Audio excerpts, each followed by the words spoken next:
किसी गांव में समीर और निखिल नाम के दो भाई रहते थे। उनके पापा की मौत हो चुकी थी, इसलिए उनकी मम्मी शोभा ने दोनों को पाल पोसकर बड़ा किया। समीर उम्र में छोटा था, लेकिन बहुत ही समझदार और ईमानदार आदमी था। मम्मी, मैं जब बड़ा हो जाऊंगा ना, तब तुम्हें जीवन की सारी खुशियां दूंगा। जबकि निखिल उम्र में बड़ा होने के बावजूद लालची और स्वार्थी था। देखते ही देखते दोनों भाई बड़े हो गए। निखिल ने धोखे से समीर के नाम की सारी जमीन हड़प ली। मैं बड़ा हूँ, इसलिए मेरे हिस्से में ज्यादा जमीन ही आएगी।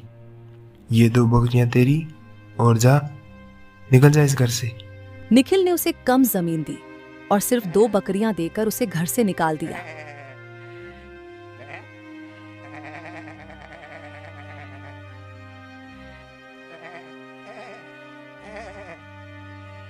निखिल बेटा, समीर कहीं नजर नहीं आ रहा है। तुझे पता है क्या वो कहाँ गया है? वो मम्मी, समीर ने कहा कि मैं सिर्फ अपने हिस्से की जमीन पर ही रहूंगा। ऐसा बोलकर उसने घर छोड़ दिया। उनकी मम्मी को इस बारे में कुछ समझ नहीं थी, इसलिए वह चुप रही। उसके लिए उसके दोनों बेटे बराबर थे। दोनों ही भाइयों ने खुद का काम शुरू कर दिया। दोनों भाई मटन बेचने का काम करते थे। ये समीर के बच्चे ने भी मेरे सामने ही अपनी दुकान खोल दी। अब मैं भी देखता हूँ ये कैसे दुकान चलाता है।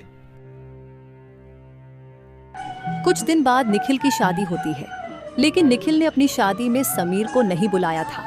निखिल की पत्नी तारा भी निखिल की तरह ही लालची थी। अब फिर से दोनों भाई जोरों से मटन बेचने लगे, लेकिन निखिल के पास बहुत ही कम और कमजोर बकरियां थीं, क्योंकि वह अपनी बकरियों की सेवा नहीं करता था। वही समीर ने उन 2 बकरियों की सेवा करके 2 से 20 बकरियां कर दी थी। वो समीर मुझसे ज्यादा मटन बेचकर ज्यादा मुनाफा कमा रहा है, और मेरे पास कितनी कम और कमजोर बकरियां हैं। निखिल, तुझे ही कुछ सोचना होगा। तारा के दिमाग में एक आइडिया दौड़ता है। मैंने सुना है बाजार में ऐसा इंजेक्शन आया है जो अगर बकरियों को लगाए तो बकरियां जल्दी बड़ी हो जाती है और उनका मांस भी दोगुना हो जाता है। तुम सही कह रही हो, मुझे भी अब यही करना पड़ेगा।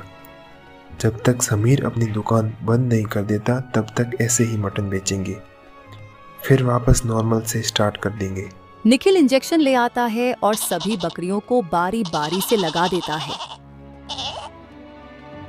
अब निखिल एक नया बोर्ड लगाता है जिस पर सिर्फ RS 300 किलो मटन लिख देता है। वही समीर RS 500 किलो में मटन बेच रहा था, जिससे लोग समीर की जगह निखिल से ही मटन खरीदने लगे। ये भैया इतने सस्ते दाम पर कैसे बेच रहे हैं? मम्मी तो कह रही थी उनके पास बहुत ही कम और कमजोर बकरियां बची है। फिर अचानक से इतने मटन का इंतजाम कैसे कर लिया? ऐसे ही 3-4 दिन बीत जाते हैं। निखिल बकरियों को इंजेक्शन लगाता रहा और मटन बेचता रहा। निखिल, अब रुक जाओ। ज़्यादा लालच ठीक नहीं है। हमारी बकरियों को इससे नुकसान भी हो सकता है। अरे, किसी को कुछ नहीं होगा। मैं कुछ मुनाफा कमा रहा हूँ तो तुमसे देखा नहीं जा रहा। उधर गांव में भी अब महामारी सी फैल गई थी। लोग बीमार पड़ रहे थे, लेकिन इसका क्या कारण है किसी को पता नहीं था। गांव का हॉस्पिटल भी मरीजों से भर गया था। इधर निखिल की बकरियां भी पेट फुला फुलाकर मरने लगी। तारा को सब समझ आ गया कि इंजेक्शन अपना असर दिखा रहा है। मुझे निखिल को रोकना होगा, नहीं तो पूरा गांव शमशान बन जाएगा। ये मेरे रोकने से नहीं रुकेंगी। मुझे मम्मी जी को सब बताना होगा। तारा शोभा को सारी बात बताती है। शोभा चिंता में पड़ जाती है। उसे कुछ समझ नहीं आ रहा था, इसलिए वह दौड़कर समीर के पास जाती है।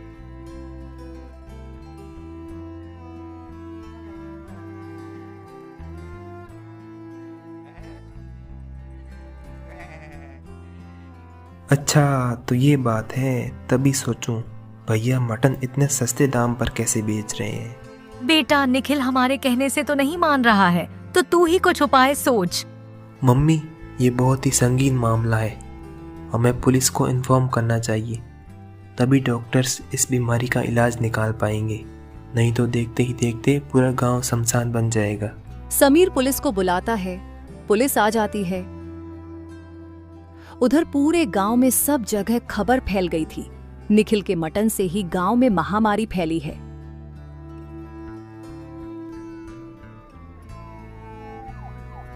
मुझे माफ कर दीजिए इंस्पेक्टर साहब, मुझे पता नहीं था मेरी एक गलती से इतना कुछ हो सकता है।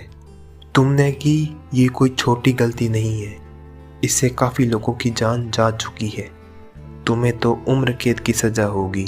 पुलिस निखिल के पास से इंजेक्शन जब्त कर लेती है और डॉक्टर को देती है। डॉक्टर उसका एंटीडोट तैयार करके बीमारी को रोक देते हैं और बकरियों का भी इलाज करते हैं। आपने पुलिस को इन्फॉर्म करके बहुत ही अच्छा काम किया है। आपके जैसे जागरूक नागरिकों की हमारे देश को बहुत जरूरत है। जी इंस्पेक्टर साहब, ये तो मेरा फर्ज था। निखिल को भी जेल जाकर सबक मिल जाता है कि उसकी एक गलती से कितने लोगों और बेजुबान बकरियों की जान जा चुकी थी।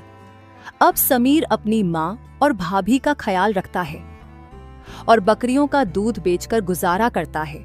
उसने अब मटन बेचना छोड़ दिया था और खुशी खुशी रहने लगा।